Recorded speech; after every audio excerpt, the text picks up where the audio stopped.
Bonsoir, bienvenue au Talk Orange Le Figaro. Nous recevons ce soir Elisabeth Guigou. Elisabeth Guigou, bonsoir. Bonsoir, vous êtes députée socialiste de Seine-Saint-Denis et vous venez de publier un livre d'entretien au Cherche Midi qui s'appelle Pour une Europe juste. Merci d'être là. Vous avez largement commenté hier soir la prestation de Nicolas Sarkozy, mais j'aimerais qu'on revienne sur des annonces qu'il a faites hier, plus précises. Il souhaite faire adopter avant l'été de nouvelles mesures contre la délinquance des mineurs. Est-ce qu'il faut, selon vous, réformer l'ordonnance de 1945 ? Vous savez, cette ordonnance, elle a été déjà réformée une quarantaine de fois, donc il n'y a pas de tabou à l'améliorer encore. Mais ce qui me paraît absolument indispensable, alors là, indispensable, c'est de garder l'esprit de cette ordonnance de 1945 qu'a voulu le général de Gaulle, je le rappelle. Oui. Et cet esprit, c'est quoi? C'est pour les mineurs la primauté de l'éducatif. Dans l'éducation, il y a la sanction aussi. Donc il est faux de dire, comme j'ai entendu le président malheureusement le dire hier soir, de façon absolument caricaturale, qu'il y en a qui refusent la sanction. Ce n'est pas vrai. Dans toute éducation, il y a la sanction, quand une faute a été commise. Il a parlé de sanctions non appliquées. Non. Il y a la primauté de l'éducatif. Et ça, c'est fondamental. Nous avons tenu un forum sur la sécurité il y a environ un mois au Parti Socialiste, dans lequel nous avons fait des propositions, en particulier là-dessus. Non seulement nous avons quand même déploré qu'en mettant tellement en avant le thème de la sécurité, M. Sarkozy ait supprimé 9000 postes de policiers et de gendarmes, mais nous avons fait des propositions justement sur les mineurs. Ce qui est très important quand un jeune commet, plus fortement un très jeune, commet un premier acte de délinquance, c'est de tout de suite le convoquer à la justice et lui donner une sanction proportionnée évidemment à ce qu'il a commis et impliquer ses parents. Et lui faire exécuter une réparation. Pour ça, il faut des moyens et des lieux. Nous avions créé des maisons de la justice et du droit parce que les tribunaux sont trop engorgés par des affaires évidemment beaucoup plus complexes et beaucoup plus compliquées. Et quand vous avez dans ces maisons de la justice et du droit, c'est ce que nous proposons de reprendre, des délégués du procureur qui sont là au nom du procureur pour imposer ces sanctions, impliquer les parents, faire comprendre aux jeunes tout de suite sans attendre 6 mois ou 1 an parce qu'après ça n'a plus de sens. Quand ensuite on permet à ce jeune de comprendre le sens de ce qu'il a fait et d'autre part de le rééduquer, parce que c'est ça qu'il faut faire. Et je crois que ce qui est très important, c'est ça. C'est qu'on ne peut pas s'en remettre sur les questions de sécurité. Je crois que le président... Vous insistez beaucoup sur... Excusez-moi, vous insistez beaucoup sur la question des moyens. Il a aussi proposé la création de jurés populaire dans les tribunaux correctionnels. Est-ce que c'est pas une façon de répondre au problème des effectifs? Non, très franchement, je crois que la question de la sécurité, c'est un sujet sérieux et compliqué, qui implique la coopération de multiples acteurs.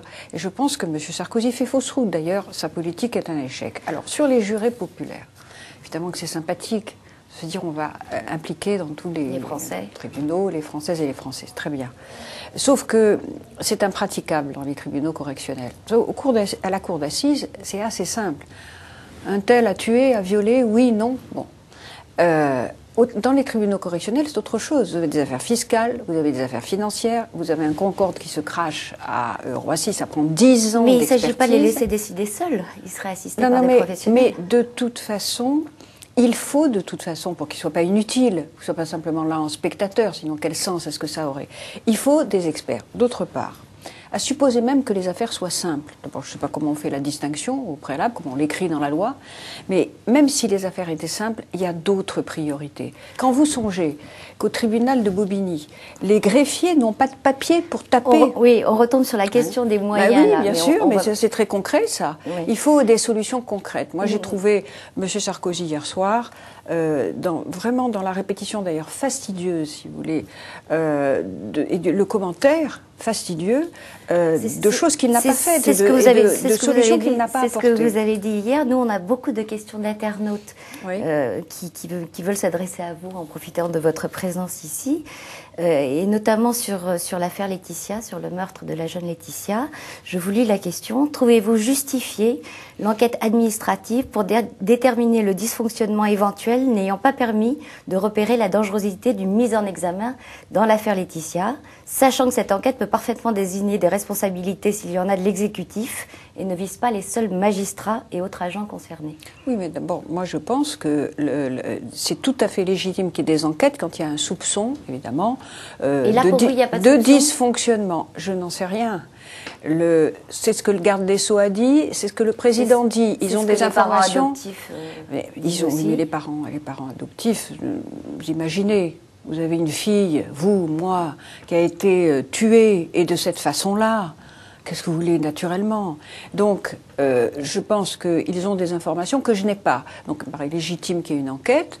D'ailleurs, personne n'a discuté le principe de cette enquête. Ce qui est vivement critiqué par les magistrats, et ils ont raison, c'est que, a priori, on les désigne, le président les désigne, comme les coupables, et fait un amalgame entre le crime qui a été commis et la justice en général, comme si la justice était responsable de ces crimes. Ça, c'est parfaitement odieux. Il s'en est défendu hier, en tout cas. Je ne sais pas quel impact ça va avoir sur les professions concernées, mais il s'en est défendu. De toute façon, ce qu'il n'a pas fait hier, il a continué hier, comme l'avait fait d'ailleurs, hélas, M. Fillon, que j'ai trouvé d'habitude plus circonspect.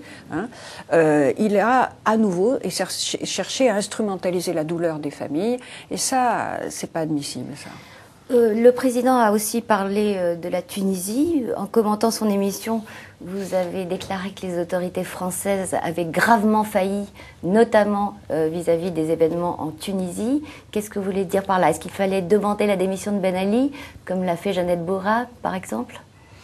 Non, je crois que ce qui aurait été, à mon avis, opportun de la part des autorités françaises, ça aurait été de montrer au peuple tunisien que nous étions à ses côtés dans sa recherche de plus de démocratie, d'un processus de transition démocratique. Ceci n'a pas été fait, loin de là.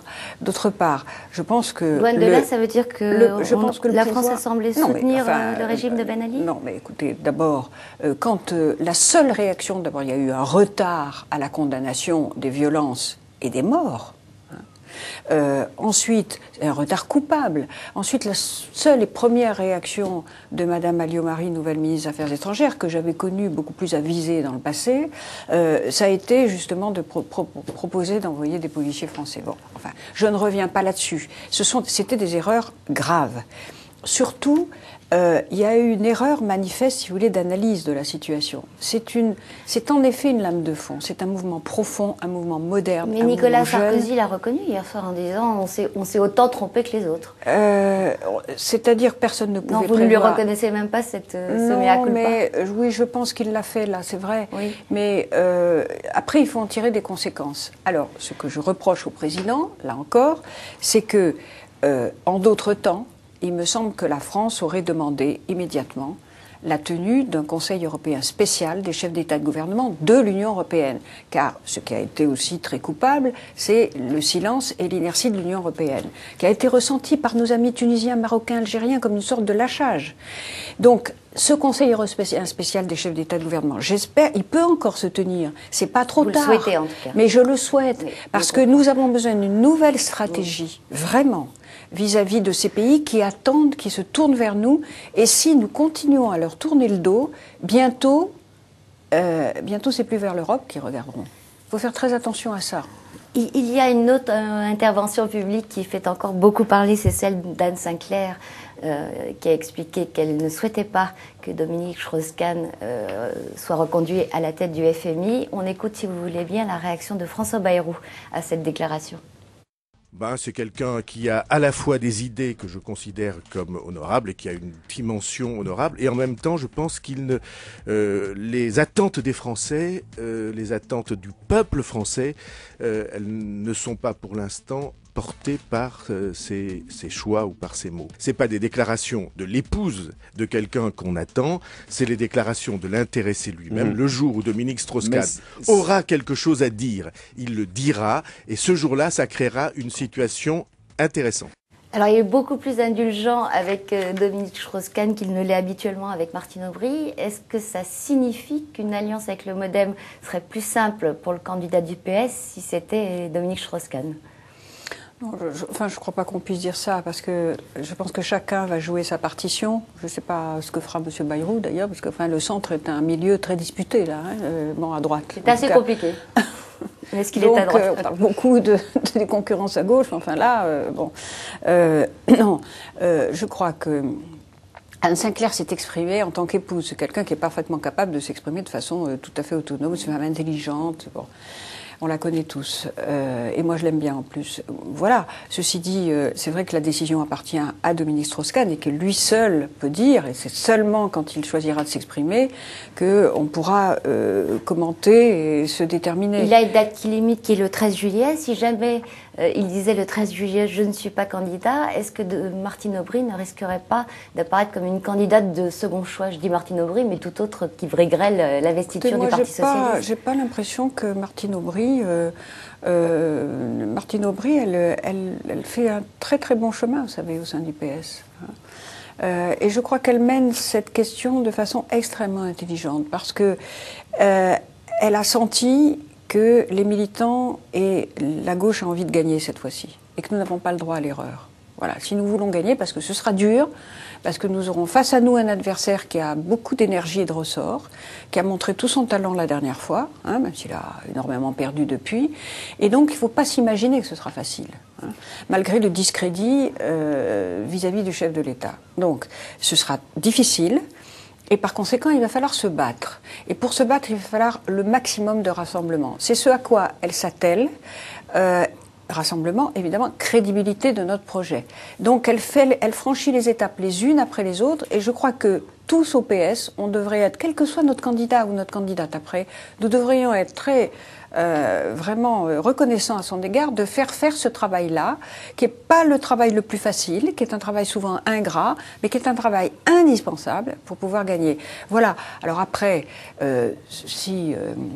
quand le moment du choix sera venu, ce qui est certain, c'est que moi je considère que Martine Aubry et Dominique Strauss-Kahn sont en situation, aujourd'hui, qu'en sera-t-il dans 3-4 mois, nous verrons, ils sont en situation, je pense que l'un et l'autre ont de grandes qualités d'ailleurs complémentaires, et voilà, et que au fond, nous savons très bien aussi, vous savez, la gauche, elle n'a pas le culte comme ça du chef suprême et de l'homme ou de la femme providentielle, donc c'est évidemment une équipe qui fera la différence, et j'espère que nous ferons le meilleur choix possible. En tout cas, je veux dire, le fait que Dominique Strauss-Kahn soit au firmament des sondages, pour nous, c'est une très bonne nouvelle.